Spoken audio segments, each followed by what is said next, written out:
Hola, ¿qué tal? Esto es Tangente. Ya saben, una vez a la semana nos dedicamos, creo que no lo hemos hecho últimamente, pero a partir de ahora nos vamos a dedicar, ahora sí, disciplinadamente, una vez a la semana, a hablar de otros temas culturales.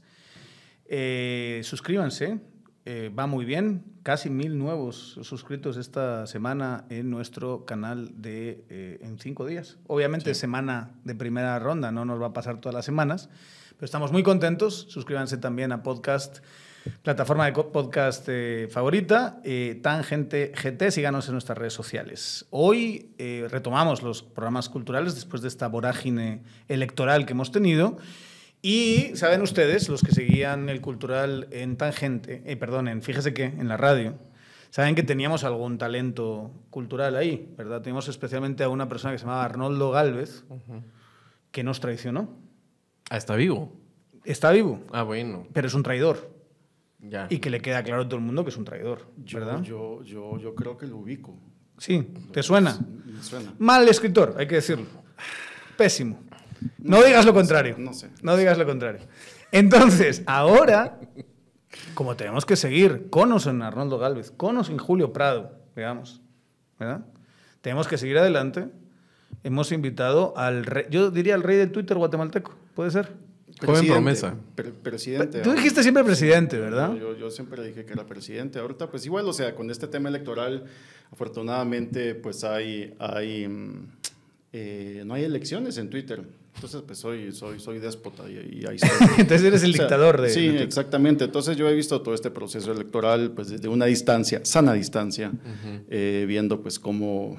Pues, o sea, tú por derecho ya eres presidente de Twitter, entonces no tienes que someterte a la masa. Y a escrutinios ni nada, pues ya, ya estuvo. O sea, ya por está, aclamación. Entonces, Juan Pablo Dardón, qué gusto tenerte aquí. Gracias por la invitación. Y bueno, pues es tu casa, acá, mano, no soy es una invitación. el nuevo fichaje. O sea, básicamente este es como que soy el Gundogan de este era nuevo culé equipo. también, ¿verdad? Ah, bueno, sí, vamos a hablar de fútbol. Sí. Si quieren, actualmente sí. Vamos a hablar de ¿En fútbol. serio quieren hablar de fútbol conmigo? Cuando Porque quieras. si No, están o sea, jodidos. cuando quieras. No. ¿Por pues, qué? Porque el tema que no hemos tocado... Me da un poco de pena. Me da un poco de ¿Por pena, qué? o sea, por vos te digo, o sea, después de este último año.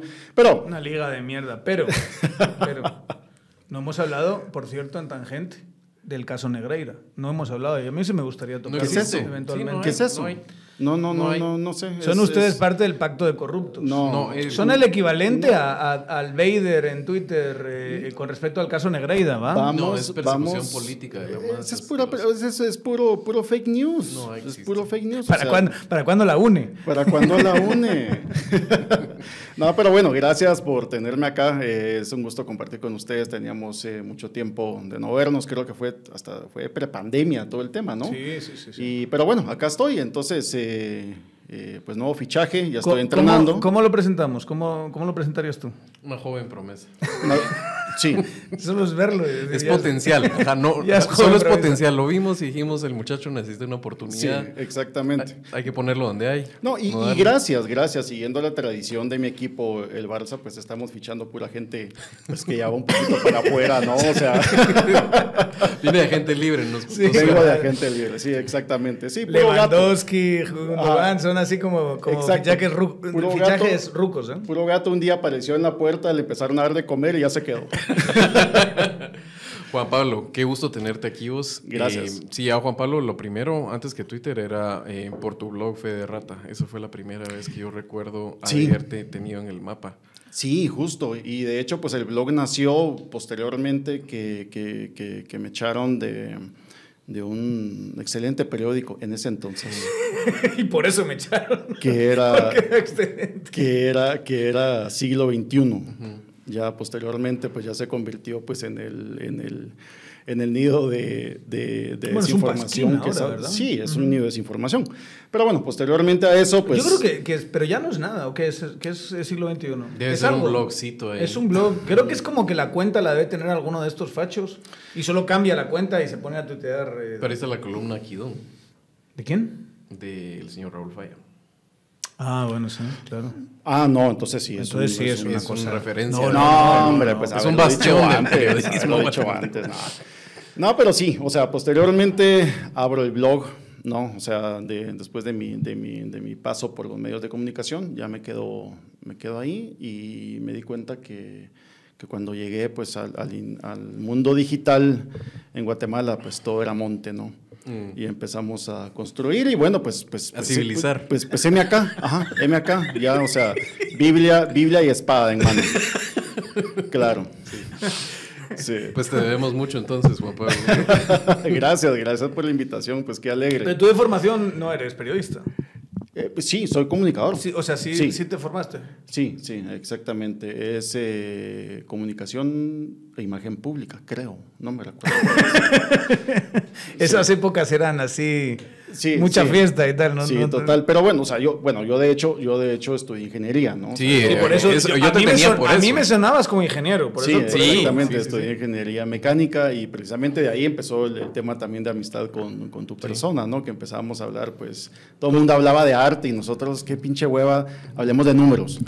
También una integral. Hablemos, importaciones de acero chino, creo que era en aquel entonces que nos empezamos a gastar la cabeza en eso.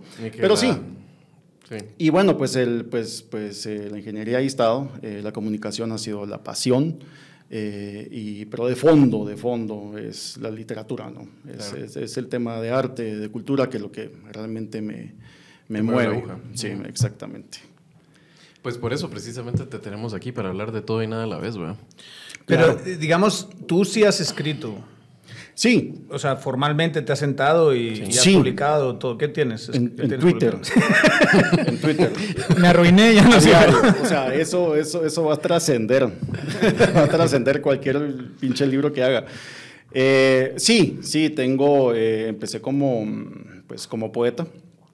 He publicado pues algunos poemarios. Actualmente está en construcción otro que tiene, pues que después de como 10 años de no tocar el tema de poesía. Luego la parte periodística, me dediqué a la parte de arte y cultura, que yo dije, no, yo no me voy a terminar metido en el tema de deportes, pues porque pues, me cae mal tener la razón siempre. Y que no aprecie, además. Y que no aprecien, ¿no? O sea, tenía un editor que era el Real Madrid y no prosperó la cosa. La parte política no me llamaba la atención, la parte económica tampoco. Te dije yo, si yo voy a ser periodista, voy a ser de arte y cultura. Que es una quijotada en este país. Totalmente, o sea... Y hay como 4. Ajá, exacto. Y en ese... Eras el 25%. Y para ese entonces, o sea, al final de cuentas culturales terminaba apalancando cualquier otra sección. O sea, me tocó escribir de todo, de todos modos. O sea, pero parte de la cultura es precisamente eso, ¿no? Y bueno, pues entonces ya posteriormente de a ello ya salí de todo ese mundillo y pues ahora pues me dedico a lo mío y que es ver, leer, escribir y hablar en podcast. Vos regresar a la poesía tantos años después, uno tiene la idea, tal vez estúpida a veces, de que hay como las musas te abandonan en la poesía en algún tiempo. Yo he visto, por ejemplo, muchos poetas que es una cuestión de juventud y después ¿verdad? Y siempre van a ser poetas y tienen la vitola, tienen la etiqueta, pero como que regresar a eso a algunos ha sido un camino difícil. Hay una intención. La manera de acercarse a la literatura lo más fácil es el tema poético, porque hay mucha emoción. Ya, entonces, cuando estás adolescente, acercarte, empezás a tener grandes emociones, empezás a enamorarte y eso te motiva mucho, ¿no? Empezás a ver porno y te motiva más. A leer Chuck Palahniuk en los 90. Totalmente. Entonces, la parte poética pues es muy emoción y acercarte al lenguaje es, desde la emoción te cautiva. No es para todos, definitivamente, y creo que solo hay que verlo. O sea, ¿qué es lo que más les gusta a los adolescentes? Pues es canciones de amor. Amor, desamor, Peso Pluma, ¿verdad? O sea, Bad Bunny, todo eso que está... ¿Sí te gusta, sí consideras que eso está en el ámbito de la poesía? No, definitivamente. O sea, si tu novio no te... No, pero lo sensible era tu punto, ¿no? Sí, o sea, desde la parte sensible. Okay. Es decir, si esta gente también tuviera acceso... Este sí cree que es poesía. No, yo no he dicho eso. ¿Qué has dicho? Yo he dicho que Bad Bunny es incomprendido y que tiene un lugar cultural, histórico y muy importante. Muy importante en la cultura, es un punto de toque. No he dicho nada de Peso Pluma. ¿Lo puedo decir? No ¿Me dije puedes de preguntar Peso mi opinión Pluma, de Peso Pluma, dije, no? me refería a Bad Bunny. Sí, Peso Pluma me estoy empezando a acercar al fenómeno y está interesante, ¿eh? Lo que tengo claro es que Sinaloa, no es Cártel Jalisco, nueva generación. Ok, Eso sí ya lo tengo ok. claro. No, todavía no he llegado a esas profundidades, pero sí. Que hay algo profundamente perturbador en alguien tan exitoso que canta odas al narco, ¿verdad?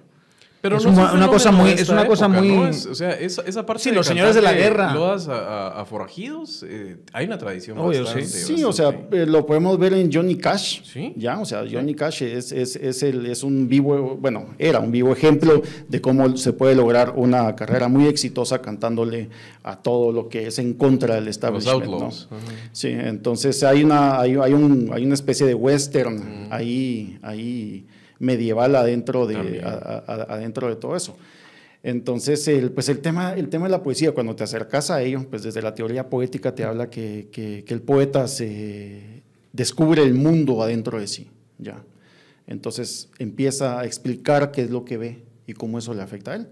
Posteriormente, la madurez del poeta sale cuando el poeta deja lo suyo y sale a explicar el mundo para esa persona de lo que él fue. Entonces, se sobrevive, sí. Ya, o sea, es decir, del poeta inicial de los 15 a los 25 años, 30 años, escribe mucha poesía. Luego viene la parte de la resolución, donde ya se baja, y eventualmente se puede volver, ¿ya? Pero sí hay un momento en el que se agota, digamos, sí, ese caudal. por lo menos en mi caso así fue. O sea, dejar de escribir poesía no significa dejar de ejercer la poesía. Ya, es decir, o sea, yo sigo leyendo poetas, me sigue emocionando, solo que ahora con mucho más mesura, más miedo de palabra, ya. Y es algo que ahora estoy recuperando, y es un tema que me afectó de una de las maneras pues menos esperadas, pensaba yo.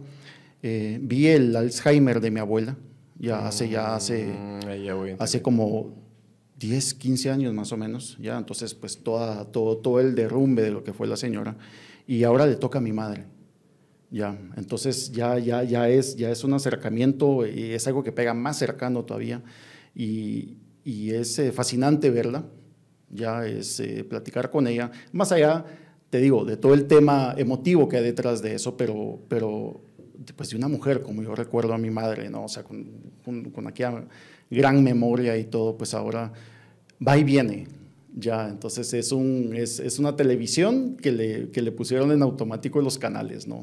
Entonces estarla viendo de eso, pues me ha fascinado. Ya ¿Y crees que eso te conectó algo adentro? Sí, sin duda. Entonces sí, he vuelto y he empezado a escribir nuevamente acerca de eso. Y muchas veces, bueno, y varias de las cosas que he estado escribiendo ahora, pues no son netamente inspiración mía, sino que es puro robo y plagio que estoy haciendo de figuras que hace mi madre sobre lo que está viendo, ¿no? Entonces dice, me parece fascinante, a mí me encantaría estar nadando en esa agua naranja. Y yo, mamá, pero pues es un río, ¿no? Y es un agua azul preciosa. No, es que esa agua es naranja, es porque refresca como una naranja. Sinestesia. Es humano, es una metáfora preciosa, ¿no? Entonces lo que estoy haciendo es recuperando todas esas imágenes que está haciendo y que se está generando en automático mi madre, y pues las estoy plasmando, ¿no? ¿Y las estás ordenando de alguna manera? Sí, totalmente. Entonces, pues eso, he vuelto a ello. Tengo un proyecto de novelas que están siempre escribiéndose y nunca se terminan. Pues creo que soy bastante indisciplinado en el tema de narrativa, ¿no? Pero bueno, ahí estamos, y pues leyendo, viendo. Y en todos estos años que llevas en esto, ¿cómo has visto evolucionar la literatura guatemalteca? Para bien. ¿Para bien? Ya, para bien. Sí, siempre el tema literario en Guatemala está siempre la contra, ¿no? O sea, es muy difícil que haya como en México, que hayan ungidos de parte de los grandes becados del Estado, al estilo Octavio Paz, ¿no? Que él era becado del Estado y se convertía en un embajador. Una especie de cultural. poeta laureado. Así. Totalmente, ya. Entonces eso casi no existe acá. A duras penas se premia cada año o cada 2 años, ahora no recuerdo, el Premio Nacional de Literatura, ¿no? Que son 50,000 quetzales, que pues para... Pues no sé, que para un par de buenas cenas. Un par de buenas cenas, que pues no sé, eso no lo podemos matar nosotros hoy en la tarde. Tranquilamente. Fácil. Más hemos dejado de propina. Me ha pasado. Más hemos dejado de propina. Ajá, sí, exacto. Entonces, y bueno, eso para premiar toda una obra, toda una vida dedicada al arte, pues evidentemente pues es una nada, es más simbólico y tiene que existir, pues porque tiene que existir, ¿no? O sea, es como un cartel que dice cierre suave en un taxi, ¿no? O sea, es puro protocolo que se está dando. ¿Vos y cómo miras el rol de tu generación en ese sentido? Porque, digamos, o sea, si yo pinto con brocha gorda, ¿verdad? O sea, porque etariamente sí hay unas distancias, pero si uno piensa en Julio... Etariamente hay unas distancias, es un viejo. ¿Son una banda de viejos o qué? Son una banda de viejos que estamos entrando todos en los 40, digamos, que te lo digo porque son más o menos de mi edad, pero es ese grupo de los literatos. ¿Qué, de Julio Prado? Julio Prado, Arnoldo. No, ese no lo Pablo, menciones, por favor. No sé qué. Luis, Carmen, todos esos, ¿verdad? ¿Cómo están viendo ese rol? Porque ustedes efectivamente ya etariamente ya no son las promesas y los talentos jóvenes. Ahora están en la época de madurez. Pero ¿quién viene ahora no? Hacia eso iba, el rol de la generación esta, digamos, de los Vanias Vargas, de los Winston, de vos. Yo te soy sincero, de jóvenes no me he puesto a investigar. No he leído, no he buscado. Muchas veces también... Perdón, el tema laboral me ha alejado muchísimo y me deja con mis libros que tengo de casa, ¿no? Pero una investigación, ¿qué es lo que viene detrás? Creo que los que tienen medido mejor esto es la gente de Catafixia. Claro, Luis y Carmen. Es Carmen y Luis, sí. ¿verdad? O sea, ellos dos que siempre están en la investigación y están publicando constantemente. Son los apóstoles. Ellos son los que tienen medido quiénes son los que vienen tanto de Guatemala como de Latinoamérica, por supuesto, ¿no? la o sea, porque Catafixia está publicando ellos cosas, están metidos directamente en la búsqueda del talento joven y es una labor titánica de lo que están haciendo. O sea, yo creo que para poder ¿Vos crees que ellos son el centro del movimiento? Aquellos están generando a través de la Catafixia, sí están generando... O sea, le están dando movimiento a todo el tema. Y es que es estético, ¿vamos? O sea, cuando uno se imagina la Catafixia, son las portadas de Álvaro Sánchez, sí. el local que tienen ahora hermoso, que lograron está precioso, abrir. sí. Exacto. ¿Dónde está? Está en el portal. Pasaje Rubio. Sí, en el pasaje Rubio. Ahí recomendamos que vayan. Totalmente, y sobre todo ahorita que viene la Filgua, etcétera. Ahorita que viene la Filgua, los tenemos que tener aquí aquellos obligados. Sí, de hecho creo que se van a trasladar todos directamente para Filgua. Termina Filgua y van de vuelta, pero han abierto la oferta, no solamente libros, han abierto el espacio como galería también para poder colgar obras, o sea, siempre tiene alguna exposición permanente ahí y al parecer están sirviendo buenos tragos y buena comida. Ya, entonces, pues habrá que ir a ver. Al parecer, no conozco. No. Esto es cierto, no conozco aún, ¿verdad? Pero, no tenemos que ir, sí, entonces. Pero hay que ir. Es más, se podría ir a grabar algo allá, ¿no? Seguro. Algo hacemos, por supuesto que sí. Ahí hay que preguntarle aquí al jefe técnico. Sí se puede. Ahí está, listo, pues podríamos platicar pues, con aquellos. Desde aquí, Catafixia, por favor, invítenos y vamos a hacer un programa ahí a las instalaciones, mientras comemos y bebemos, por supuesto. No, totalmente, sí, o sea, sí me he dado cuenta, la última vez que me junté con aquellos hace un mes tal vez, pues platicamos un poco de eso. Ya, o sea, todo lo que están haciendo, los planes que venían, acaban de abrir un bar que están sirviendo muy buenos Negronis y la comida parece que se está poniendo cosas serias. Ya cuando dijiste Negroni ya es imperioso, ya, o sea, ya es un imperativo estar ahí. Mira, Juan Pablo, hemos estado platicando, cabal, a la hora de que vos tuvieras tiempo de engancharte aquí con Tangente y todo, y una de las cosas que estamos platicando precisamente es ver ese movimiento a través de tus ojos. Contanos un poco las ideas que tenés, no están aterrizadas, pero para que la gente abra boca un poco de los tangentes culturales que se vienen con Juan Pablo. Pues básicamente lo que vamos a hacer es caminar, es conocer qué es lo que se está haciendo dentro de la escena de cultura de Guatemala. Vamos a ver qué se está leyendo, qué se está viendo, qué se está escuchando. Vamos a sugerir programas pues, de streaming de lo que se pueda ver. Por ejemplo, yo para ese tipo de investigación me estoy viendo toda la programación de Canal 7, ¿ya? Y Canal 13 es indispensable para entender de qué estamos partiendo para ver más allá. O sea, sin duda es difícil lograr una calidad de ese tamaño. No salís igual después no, de hacer no, una inversión en Es que hay que decir una cosa, la tele que uno ve es cultura. Sí, o sea, totalmente. te influye muchísimo Totalmente. al final. Y sí hay un efecto, creo yo, en la cultura nacional. O sea, se le debe, no sé si la palabra es debe, ¿no? Se le debe un castigo, más bien, a Ángel González por haber el monopolio y la falta de competencia generó una enorme mediocridad. Completa. O sea, tú tenías unos, yo entiendo, ¿verdad? Porque obviamente no vi esa parte, pero tenías unos programas de televisión mejores antes de Ángel González, ¿no? O sea, tenías cosas más entretenidas, más de producción nacional.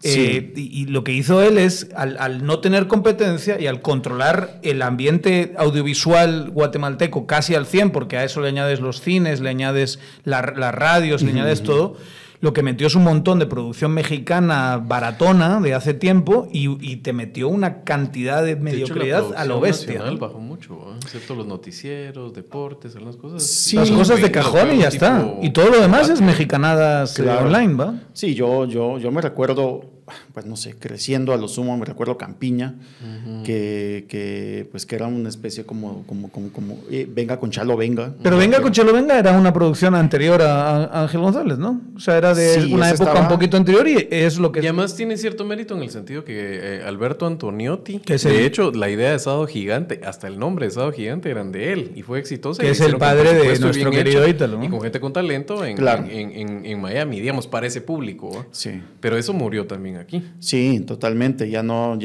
pues igual, nuevamente, el servicio de streaming ha venido a matar. Sí. Por lo menos yo no sé qué está pasando en Televisión Nacional. Lo digo, pero sí, es cierto, sí me voy a tener que meter a ver qué es lo que está sucediendo, porque pues hay que verlo, pues ¿no? por lo menos como contraste de alguna manera, ¿no? Porque sí. uno creo yo, dentro del acervo cultural que tiene, es los programas que absorbió de pequeño, de adolescente. Sí. Digamos, todo eso que te entró por los ojos, que muchas veces nos han dicho que no es cultura, es cultura. Y es una cultura importante. No, y de hecho, justamente como estábamos hablando antes de empezar, recordábamos que en Canal 5, que era el canal del ejército, que era el canal militar. Fan de Canal 5. O sea, yo aprendí muchísimo. O sea, solo una cosa. Solo para entender, esto era el ejército, o sea, la estructura del ejército tenía su propio canal. Su propio canal. Sí. Era como, o sea, tú tenías al de aire, al de tierra y tal, y el fulano que dirigía Canal 5. Sí. ¿Era así? El comando, sí, existía el Canal 5 y ahí se trasladaba. O sea, se cantaba el himno cuando empezaba la transmisión, se cantaba el himno cuando terminaba, se pasaban avances. La bandera. Oda la bandera, o sea, todo eso. Pero independientemente de la programación de toda esa propaganda, pues habían programas, por ejemplo, pasaban videos, ¿no? Pasaban una especie como de MTV, tenía un segmento de videos de top. Exacto, pop. que era, o sea, a mí me hubiera encantado conocer a la persona que curaba ese contenido. Ay. Ya, o sea, que veía todo eso, o sea, y que decidía y dónde que lo ponía y cómo se lo ponía. Pero yo a partir de eso me recuerdo que ahí vi por primera vez el video de Take On Me de Ajá, ¿verdad? Yo, joder, o sea, esto está... O sea, o sea, todo eso era... Y lo vi en que era así como medio revolucionario. Sí. O sea, era así una cosa súper moderna en su momento. Pero los efectos todavía han envejecido bien de ese video, pero verlo en Canal 5. En Canal 5 era impresionante. Para ese entonces, obviamente, yo no sabía que era el Canal 5. ¿no? ¿Te imaginas que era como el Sargento Ramírez? Puede ser el que sí, exacto, eso, exacto. Y luego también estaba El Hombre y su Mundo, que era un programa que justamente aquí vimos que era de una producción italiana, que era una especie como de Cosmos, ya animado. Entonces, donde explicaban desde una parte sociológica cómo se comporta el hombre y su mundo y esa relación simbiótica que se tiene, y eso me fascinó. De hecho, eso me llevó a exigir la compra de enciclopedias en mi casa, ¿no? Entonces, gracias, Ejército, por tanto. Van a celebrar mañana es el Día del Ejército. Mañana es el Día del Ejército. Van a celebrarlo. ¿Qué hacen el Día del Ejército normalmente? ¿Quién? ¿Yo? Sí, para celebrarlo. Yo tengo problemas porque no soy necesariamente antimilitar en el sentido mundo. ¿General? Pero en Guatemala me cuesta mucho porque realmente me parece que históricamente es un ejército con una historia un legado tan terrible. O sea, que tengo una reacción visceral que me cuesta mediarla. Y cuando me hago viejo, tal vez ahora uno se vuelve un poco más cauto en ese sentido, pero... o sea, ¿tú no le consideras nada rescatable a la historia del ejército guatemalteco? Me parece que es un ejército ignominioso. Es que no sé si debe tener partes rescatables, me cuesta ahorita pensar a priori en alguna, pero supongo, y también he conocido militares pues que han sido personas de bien y de su tiempo. O sea, por ejemplo... Arbenz, ¿era? A eso voy. El movimiento alrededor para derrocar a Ubico, el movimiento que había para defensa incluso del gobierno de Arbenz después, esa es una ventana de gente que tenía pues... Sí, tenía su valor, ¿verdad? Tenía su valor y además entendía su tiempo, pero lo que se vino después, esa parte de la guerra en Guatemala, lo marca una institución a fuego y después de eso hay una decisión de Gramajo de someterse al poder civil y lo que vemos después que es corrupción pero de la más profunda, ¿verdad? O sea, lo que más cuesta fiscalizar es el pinche ejército y después de eso lo que ya sabemos, ¿verdad? O sea, el ejército termina aquí conchavado con el narcotráfico, que es lo último, digamos, el fenómeno de los 90. ¿Pero esos son más exmilitares o crees que es No, hay vasos comunicantes en los cuarteles, de adentro hacia afuera, sí. O sea, todo el tiempo es solamente de lo que se conoce de un reportaje en México, que los Zetas estaban siendo pues alimentados directamente por ex caiviles, ¿no? Que acá ganaban creo que 5,000 quetzales al mes y allá ganaban eso en dólares. O sea, entonces también hay un tema de oferta y cuadros altamente entrenados, pues, porque hay que decirlo, es gente muy talentosa en lo que hace, ¿no? Y eso se da cuenta y eso se nota en la manera de cómo esa estructura de los Zetas ha crecido. Creo que la última gran nefasta incursión de los Zetas en Guatemala fue para aquella masacre de la finca de Petén, donde pues pusieron una tras otra como 25 cabecitas ahí de los trabajadores. Y a lo mejor la gente no se acuerda, yo ya viví aquí, con las extremidades. Pintaron una... Colbrocha, sí. Sí, Colbrocha, le pusieron un mensaje no se me olvida, es Otto Salguero, se llamaba el narquito que estaban, el narcón. Aquella película de Luis Estrada, del infierno. Que estaban buscando y decía, Otto Salguero, vamos detrás de ti y tal. El hombre, obviamente, escondió en un hoyo. Esa parte de la película de Luis Estrada, cuando apuntalan la operación con los exmilitares mexicanos, yo siempre pensaba en los Zetas, en los caiviles guatemaltecos, que eran capaces así de hacer cosas con... Total, pero más allá de eso, el ejército como institución, pues evidentemente es una solución para cierta población guatemalteca que encuentra... Es una salida profesional, digamos. Que encuentra una manera como emplearse. Ese es el rol que ha tenido el ejército de movilidad social en otros lados, ¿verdad? Te metes al ejército y tienes oportunidades de desarrollo que no tenías de otra forma, ¿no? Sí, son varias de las historias conocidas de soldados rasos de acá de Guatemala que lograron cierto tipo de educación, llegaron a algún tipo de oficial, se van a Estados Unidos, buscan ingresar al ejército y allá tienen carrera, cosa que acá es muy difícil, como todo. Ya, o sea, lograr esa movilidad social de hecho, aquí incluso hay cierta diferenciación entre oficiales y tropa, ¿verdad? Y racialmente me refiero. La tropa tiene mucha, digamos, tiene un sesgo étnico muy indígena, ¿no? Y los oficiales no. Había una parte antes, digamos, de clases acomodadas que una parte de ellos en algún momento podían estudiar en la Politécnica. Pero eso se acabó militar, eso se acabó hace mucho. Claro. Pero la tropa siempre era entre los indígenas. Sí. Esa es la parte fregada del conflicto armado interno. O sea, cuando te das cuenta realmente que esas... era matándose entre población indígena precisamente. O sea, el genocidio, los que hacen operativo, los focos de genocidio o de crímenes de lesa humanidad son indígenas. Y lo más triste de esto es de que defienden los del discurso antigenocidio, defienden que no, o sea, pero si eran indígenas. Eran indígenas matando indígenas. Eso no puede ser genocidio. ¡Qué crueldad! Sí. Qué crueldad, o sea, qué manera de ver las cosas tan simplistas y en función de defender. Ignorando tanto lo que pasó, digamos, porque no es una cuestión, para mí todo este debate de genocidio, más que encaje en un tipo penal determinado, es qué pasó. Eso. Vamos a reconocer qué pasó, sí o no. Hubo crímenes de lesa humanidad donde se hicieron unas matanzas terroríficas entre hermanos, sí o no, y que fueron sistemáticas y que fueron prolongadas y que estamos hablando de miles y miles y miles y miles de muertos, sí o no. Si dices no, estás en gallo, ¿verdad? O sea, no sabes de qué estás hablando. Hay evidencia más que notable de que eso pasó. Creo que un acercamiento a lo sucedido, por ejemplo, en la Alemania post Segunda Guerra Mundial, Japón, Sudáfrica, y que hay un reconocimiento de esto y hay un pacto de paz social. O sea, es decir, enfrentamos esto, como sociedad fallamos, todos vamos a generar para evitar que esto no se logró. Se empieza a acercar con el tema del informe del REMI y pues ya nos dimos cuenta. Y a partir de ahí se fue toda la mierda. Ya nos dimos cuenta cómo terminó todo, ¿no? O sea, esa presentación, 2 días después, el terrible asesinato de Gerardi. Y bueno, acá es mejor guardar las cosas bajo la alfombra y sigamos adelante, olvidemos el pasado. Es que esa es la oportunidad perdida del tren. No dividas, amiguate. Pero hay que entender dónde se jodió Perú, como preguntamos aquí en Tangente, ¿verdad? O sea, el momento de salir, de firmar la paz, tener la Comisión de Esclarecimiento Histórico, el esfuerzo paralelo del arzobispado con el REMI, ahí lo que hubo es una falta de cooperación de uno de los dos bandos. Y esa era la oportunidad de ponerle un punto final mejor a esto. Yo siempre regreso y comparo con Argentina.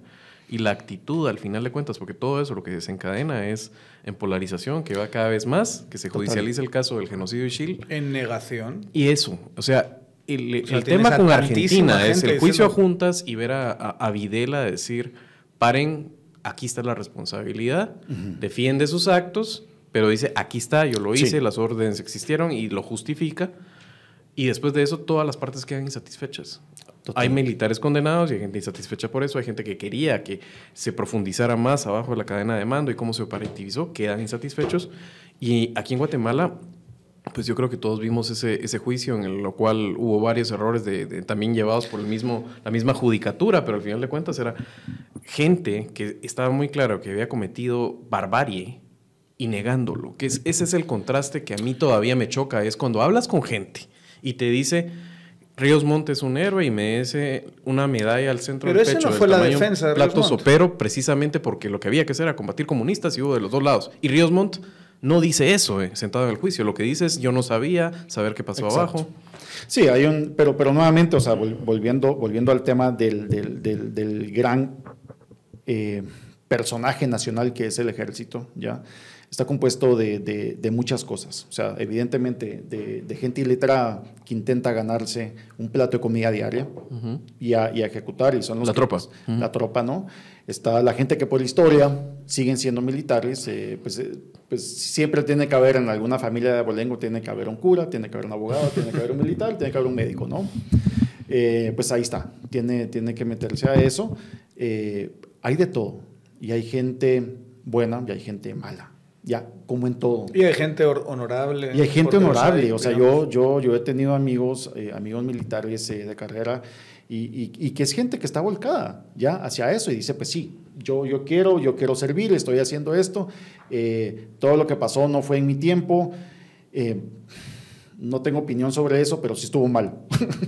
O sea, ¿verdad? Y bueno, pues toda la labor, evidentemente, también que al momento de rescate y de las eternas y que nunca se pueden planificar emergencias en Guatemala, pues ahí están.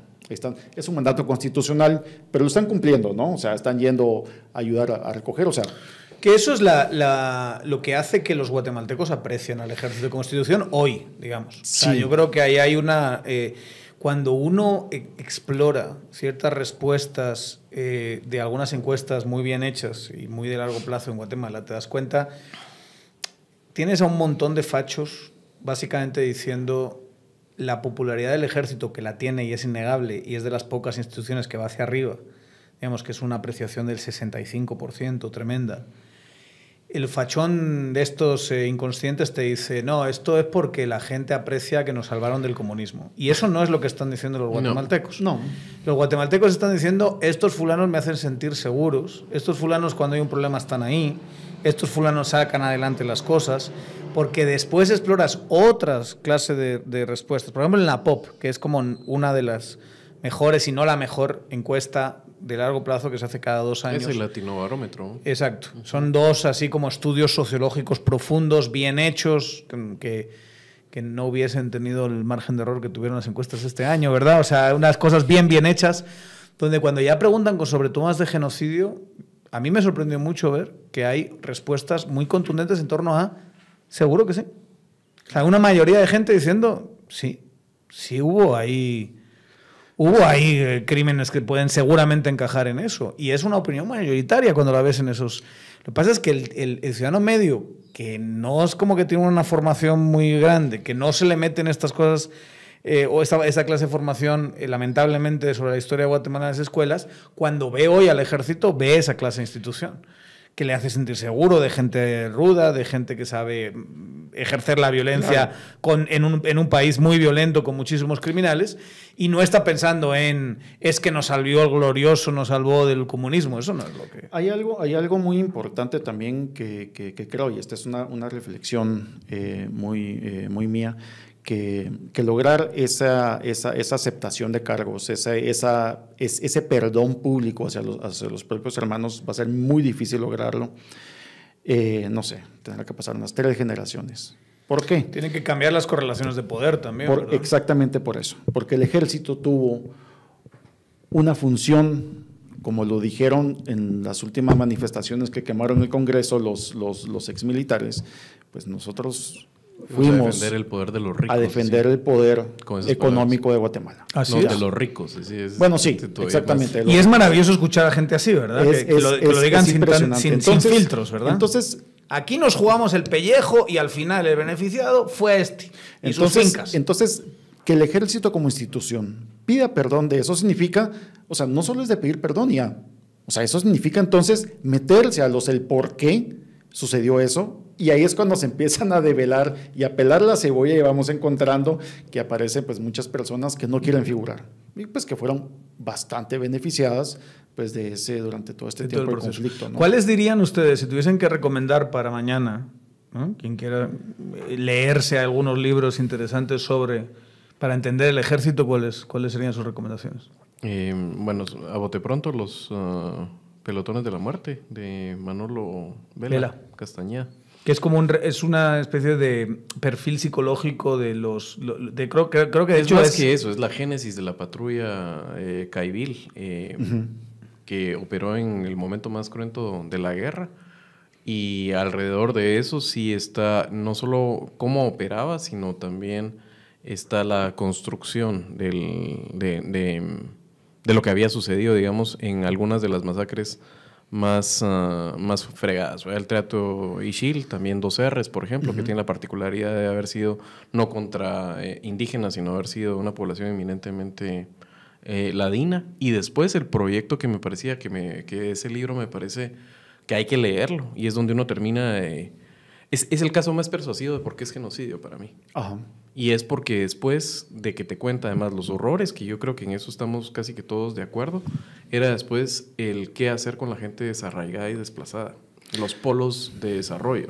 Total. Mirabas aquella mascota porque era una mascota, ¿verdad? Y decía mascota en el cartel de propaganda del ejército, Polín Polainas.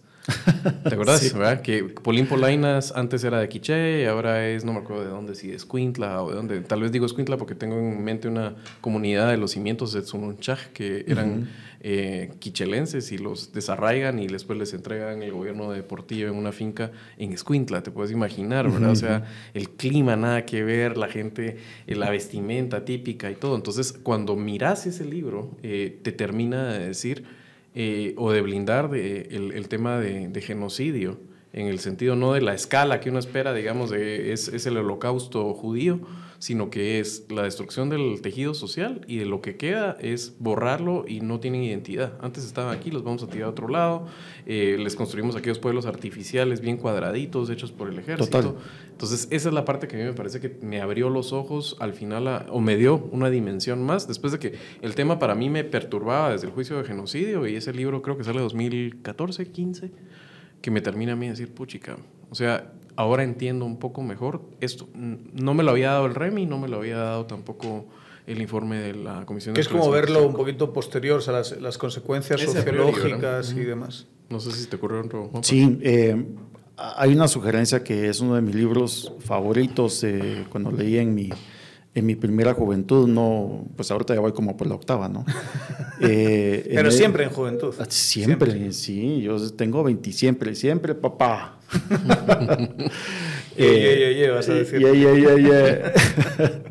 Fue Pantaleón y las visitadoras. Pantaleón y las visitadoras es una novela fabulosa que nos retrata de una manera más relajada el tema de cómo es el ejército, pues no solamente guatemalteco, sino los ejércitos a nivel latinoamericano. Y pues es el famoso comandante Pantaleón, que necesita los escuadrones blancos, está a cargo de una tropa que está cuidando la Amazonía, que está, o sea, perdido en la nada, y hay un problema. Es de Vargas Llosa, ¿no? Sí, es de Vargas Llosa. Entonces, pues los soldados están haciendo de las suyas con la población femenil del local, y eso está pues poniendo muy enojado a los hombres, evidentemente. Entonces él se encarga de hacer un batallón blanco. Blanco, para ayudar a la tropa. Y es a una descargar historia, sus necesidades. A descargar sus necesidades. Sí, es algo que ha sucedido siempre en todos los conflictos armados, ¿no? O sea, podemos recordar los japoneses secuestrando coreanas y chinas para sus fines. Bueno, los casos horribles aquí de esclavitud. Los casos horribles de acá. Creón Paz, exactamente. Eso es terrorífico. Y de esa manera también habla desde la parte de las órdenes exprofesas de cómo es que se debe conducir para lograr tal tarea. ¿Cómo operativizar? Sí, cómo operativizar. Es una excelente novela, muy recomendable, atemporal. O sea... hay que decirlo, lo hacen con profesionales, digamos, con prostitutas profesionales, precisamente para que no tengan que hacerlo con la población. Eso es el tema, mitigar la externalidad y la barbarie que estaban haciendo, el potencial Creón Paz en Perú, y llevar profesionales, ¿no? Sí, entonces yo creo que esa es una buena novela, es una novelita pequeña que se lee en cuestión de 3 días, ¿no? Sí. Está buena. Yo tengo un libro que recomendar que se llama Estado Violento y Ejército Político. Ah, sí. Y el autor es Bernardo Arévalo. Curiosamente. El autor es Bernardo Arévalo, candidato presidencial y ya en segunda vuelta. Un conocedor del tema. Además. Un gran conocedor. Es un repaso histórico del ejército desde la época colonial. Entonces te va contando cómo se va... Claro, porque es una institución importantísima para entender la política guatemalteca del siglo XX, obviamente. Incluso, yo diría, ya no tanto como institución, pero los exmilitares del siglo XX explican muchas cosas de las dinámicas políticas del siglo XXI, lo que llevamos. Y él hace un recorrido respetuoso, inteligente, muy, muy serio. Ahí te das cuenta, Bernardo, lo buen intelectual que es. O sea, él es veremos qué tan buen presidente es, ¿verdad? Porque aquí lo hemos dicho, estamos convencidos que va a ganar. Pero como sociólogo y como sociólogo historiador, es un libro de muchísimo valor. Todo el desarrollo, es un libro muy académico, es todo el desarrollo. Desde que eran una banda, básicamente, eran puras movilizaciones de gente, de venga, ahora agarren los fusiles y vámonos a pelear y tal. Arcabuz, tío, no fusil, arcabuz. Va, desde eso hasta ya en el siglo XX la profesionalización del ejército, la autonomía. Claro. Porque yo creo que lo que pasa también es que el ejército empieza a tener como su propia noción de poder, ¿no? O sea, no solo van a ser los servidores de la oligarquía toda la vida, sino que van a empezar a tener su... De hecho, yo creo que mucho de las desmovilizaciones después tenían que ver con eso, ¿no? Lo que pasa es que esos exmilitares después se introdujeron en política, se introdujeron en crimen organizado, se introdujeron en el sistema judicial y han acabado siendo muchos de esos exmilitares figuras importantísimas, cruciales, esa coordinación de cómo funciona la política guatemalteca. Pero todo ese, sobre todo la parte institucional, ese es el libro. Es un libro de muchísimo valor y está escrito porque posiblemente sea el próximo presidente del país. Que seguramente se va a lograr conseguir en la siguiente feria del libro, ¿no? Seguro. Y a mí me genera mucha... ¿Este lo tiene FIG? FIG. Entonces ahí va a estar, seguro. FIG. A mí me resulta muy, tengo mucha curiosidad de cómo con todo ese conocimiento, alguien que ha estado tan metido en la pregunta cómo se desarrolló históricamente el ejército de Guatemala, ¿cómo va a ser como presidente? Pues sí. Si llega a pasar, que todo está abierto, aunque podemos hacer predicciones, llega a pasar, cómo él, con todo ese conocimiento que tiene de qué ha sido el ejército históricamente, si lo va a aplicar y cómo lo va a aplicar, cuando ya sea Sí. el jefe de los ejércitos, porque es lo que va a ser. Hay mucha expectativa, porque yo sí a Arévalo lo tengo como un académico muy importante de Guatemala, pero vamos a ver el filo, qué tanto tendrá para sentarse en el trono de hierro, ¿no? Lo ves como demasiado buenón. Sí. Y hay que ser un reverendo hijo de la Gran Bretaña para poder lidiar con lo que se viene. Hay que ser un hijo de puta bien hecho para estar ahí sentado, mano. O sea, pues, no estoy diciendo que no tenga los arrestos, pero vamos a ver, o sea, yo tengo conocimiento de él desde la parte académica intelectual, ¿verdad? Y bueno, después de lo que hemos visto, cómo es que se genera y cómo se maneja el Estado en Guatemala, sí se necesita hacer, igual, o sea, ojalá lo saque, ¿no? Pero no es un conciliador, eso es por eso lo tengo yo, así lo he conocido. He podido trabajar con él en algunas cosas y la verdad es que lo que veo es ese hombre que es intelectual, que entiende los asuntos, ¿verdad? Pero además es un hacedor de la paz y yo creo que aquí necesitamos un enfoque de ese tipo. Claro, hay que romper correlaciones, claro, porque o sea, hay una desmedida concentración de poder aquí en directamente criminales o rentistas. Pero más allá de eso... Una coalición de criminales rentistas, esa es la definición. Pero más allá de eso, es un tipo que sí aspira y ha construido, o sea, tiene experiencia construyendo paz. Entonces sí es un tipo que estoy seguro que todos los guatemaltecos caben en esa Guatemala. Y van a haber problemas de implementación, van a haber errores en el camino, van a haber retrocesos, van a haber malos cálculos. Sí. Pero eso es el valor esperado. Creo que de hecho hay que atenuar un poco las expectativas en eso porque el empréstito es muy complicado que le toca a que lo haga. Entonces, sí, total. Y definitivamente que le vaya a lo mejor. ojalá que le toque. O sea, definitivamente que le vaya a lo mejor. O sea, creo que nadie con dos dedos de frente espera un mal gobierno, esté quien esté. Ya, o sea. Sí. Entonces, o sea, desea un mal gobierno, ¿no? Sí, exactamente. Porque Bueno, sí. Ahí es de acuerdo. Sí, una cosa es esperar y la otra cosa es desear. Sí, así es.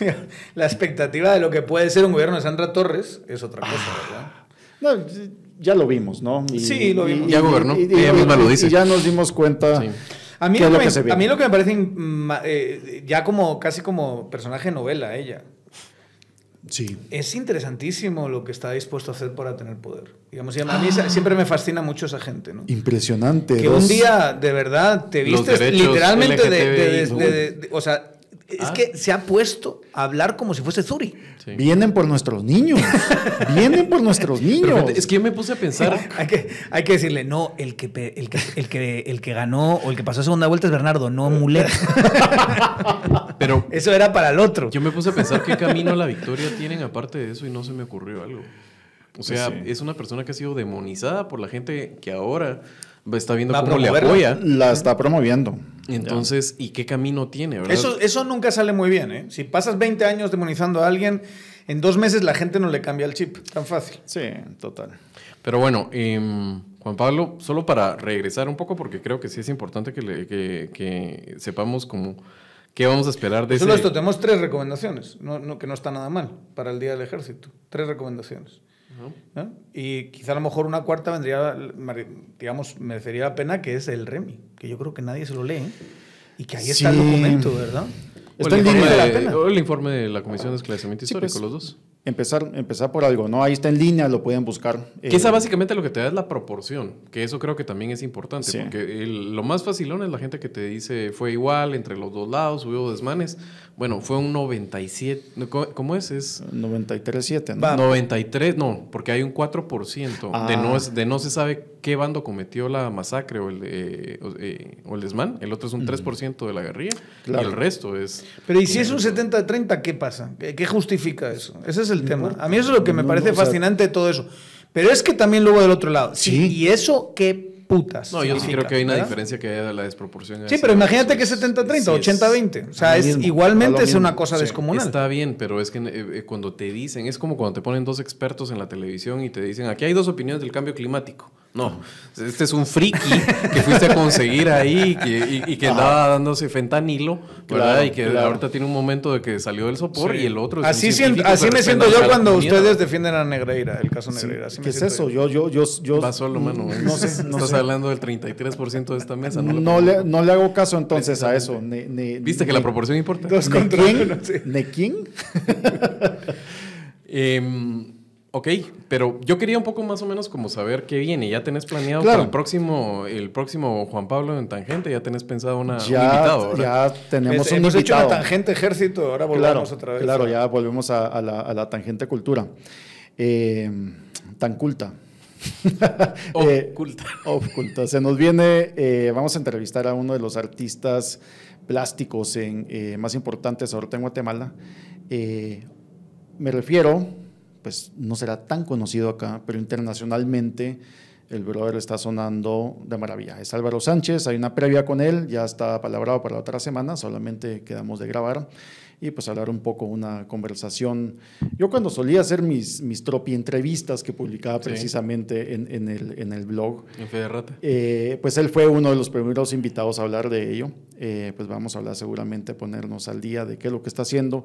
Trabajo muy interesante que nace desde una cultura muy enriquecida con aspectos de cine, música, literatura. De hecho, el brother también escribe. Ha sido premiado con eso. Entonces, pues vamos a empezar nuestros segmentos culturales. Es el favorito de las portadas de la Catafixia. Es el favorito de las portadas de Catafixia también, que justamente también otro de los que ilustra bastante es Alejandro Marré, ¿verdad? Que está ahí con ellos. Pero ahorita empezamos con Álvaro Sánchez. Pues, ¿qué vamos a esperar acá? A seguir hablando de literatura, cultura pop, alta cultura.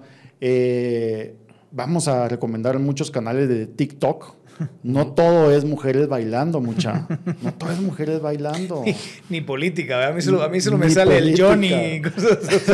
Esto fue como el momento pirulo de aquel, ¿verdad? Sí. Estudien a los mayas. Estudien a los mayas. Dejen de ver Por mujeres cierto, bailando en TikTok. Por cierto, no hemos hablado de eso, ¿eh? Pero Pirulo, qué caída más patética, mano. Yo creo que pierde la sociología guatemalteca. Has perdido, Era una voz hemos fresca. perdido una voz como tú porque te aliaste con los Baldizón. Qué pena. ¿Sabes cuánto sacó? 2% o algo así. Y ¡Vergüenza! Sí. ¡Qué vergüenza! Lo Como que pasa es que 6,000 votos, ¿no? Es una cosa, pero así patética. Pero era una voz fresca de la sociología Sí, hombre. guatemalteca. O sea, era velorio, o sea, Ajá. del sociólogo popular, ¿verdad? Claro. Eran velorio y pirulo, eran así como, Sí. como unos puntales y perdimos. Y esto de perder la credibilidad, recuperarla es bien complicado, ¿verdad? Es difícil. O sea, un tipo que ha tenido esa voz fuerte, independiente, Total. energética y demás, y acabas lamiéndole el trasero a los Baldizón y con 6,000 votos y con cara de imbécil, ¿verdad? Qué cosa más triste. Yo creo que el mejor discurso de Pirulo fue cuando bailó merengue en el escenario. Ya. No, pero te voy a decir una cosa. A mí me parece el discurso que da en 2019 contra Roberto Arzú Importante. es de un impacto. Importante. O sea, ese discurso le resta 2 puntos. Me juego lo que quieras, de que le resta 2 puntos en las encuestas o en el resultado más bien final a Roberto Arzú, donde hace un retrato de Roberto Arzú total. con un poder, una energía y demás, y le hace mucho daño. Claro, eso ya no lo va a poder hacer porque ya perdió la credibilidad. Ahora, el que nunca se iba a presentar al alcalde se presenta, pero no solo se presenta con los Con Baldizón, Baldizón, es que es eso. otra derrota maravillosa, que no hayan entrado esos hijos de su Genial, madre genial. al Congreso. Y es que hay que ponerse pilas, hombre. Pero igual, siguen estando vigentes o andan buscando la vigencia con la conferencia de prensa diciendo que Semilla nunca llegó a Petén y que seguramente hubo fraude por los votos de Semilla en Petén. ¿Y cuánto sacó Semilla en Petén? No creo que sacase No mucho, tengo la ¿no? menor idea, pero eso... En centros urbanos. Pero bueno, es- en Flores, digamos. ¿Sí? Sí, pero eso salieron diciendo que ellos nunca llegaron allá y nunca estaban y que nadie los conocía. Porque yo le pregunté a la gente y nadie conocía a Semilla. Ah, Entonces, es entonces mío. hubo fraude. Sí. Ya. Qué grotesco el hijo de Baldizón, ¿verdad? Pena. Y es que además habla como robótico. Pero a mí el que siempre Hay me algo da ahí que no pena es está el bien. gordo. En Pero serio, no me habla, siento como, pero no habla. siento como cierto grado de empatía hacia él, porque tienes al otro guaperas y tal, porque el chato tiene muy Sí. buena pinta, y siempre tienes al gordo callado. Está de Que pena. tiene la misma cara, solo que en un cuerpo gordo, ¿verdad? Sí. Y yo me siento conectado con eso. Pero yo creo que es Me siento prudente, o sea, empático. se mantiene calladito, porque el otro puede tener la pinta y todo. O sea, el Total. cabal, de hecho, fue futbolista, ¿verdad? Tiene la pinta. Sí, y tú lo sí, miras sí, ahí sí. y todo. Pero de yo creo repente, que el pero- inteligente es el gordo. Exacto, ese es mi punto. Él es ese el es mi punto. inteligente, El otro ¿verdad? abre la Él trompa. es el inteligente y el hermano de atrás así. O sea, córtele, ¿verdad? No conoce los signos de puntuación, ¿han visto? O sea, no respeta puntos y comas cuando habla. ¿Qué onda, muchacha? Aquí vamos a meterle la verga a Semilla porque Semilla es una mierda, no sé qué. Bla, bla, bla. Bueno, adiós. En fin. Sigan adelante. Nítido. Pero bueno, es lo que nos toca, ¿verdad? Estamos, nos seguimos viendo, ¿verdad? Tengo un amigo que, hablando de invitados, me gustaría invitarlo, es un gran escritor guatemalteco, él se llama Arnoldo Galvez, y espero que nos acompañe pues un día de estos. ¿Estás invitado ahora? No, estoy tan decepcionado con ese tipo, nos ha dejado vendidos. Por cierto, en Petén, en la presidencial, sacaron 3.000 votos, los de Cambio. Sacaron 3.000 votos los de Cambio y Semilla, que lo estoy viendo aquí, sacó 10.000. Yes. Pero vamos, es un 5.9%, tampoco es como para tirar cohetes, ¿verdad? Pero nadie lo conoce ahí. Entonces eso es prueba, vamos, inevitable de que hubo... Creo que el problema no lo entendieron mal, ¿verdad? El problema es que los conocen a ellos muy bien. Sí. Pero ahí bueno, buenísimo, Juan Pablo, qué buenísimo. Qué gusto haber estado aquí contigo. Buenísimo, nos seguimos viendo. Y haber hecho esta incorporación mucho mejor que Arnoldo Galvez, pero 1000 veces mejor que Arnoldo Galvez. Es que, o sea, es como que venga Mbappé y se vaya Benzema, digamos. Es una cosa okay, parecida. Solo para que... Me lo estoy inventando, ¿verdad? Entiendo, Solo es un... Juan Pablo Haaland. Sí, ahí estás. Sí, lo rubio principalmente y lo frondoso el cabello. Bueno, qué gusto. Y ustedes ya saben, suscríbanse, YouTube, síganos en nuestras redes sociales, Tangente GT, podcast, y nos estamos viendo en el siguiente Cultural. Y también, que no sé cuándo, porque ahora mismo no me acuerdo, si vamos a hacer algo mañana. Creo que no va. Pero el lunes sí estaremos aquí. Por eso hay que darle a la campanita, porque la campanita le avisa a uno cuando hay un video nuevo de Tangente. Así que... nos estamos viendo. Chao.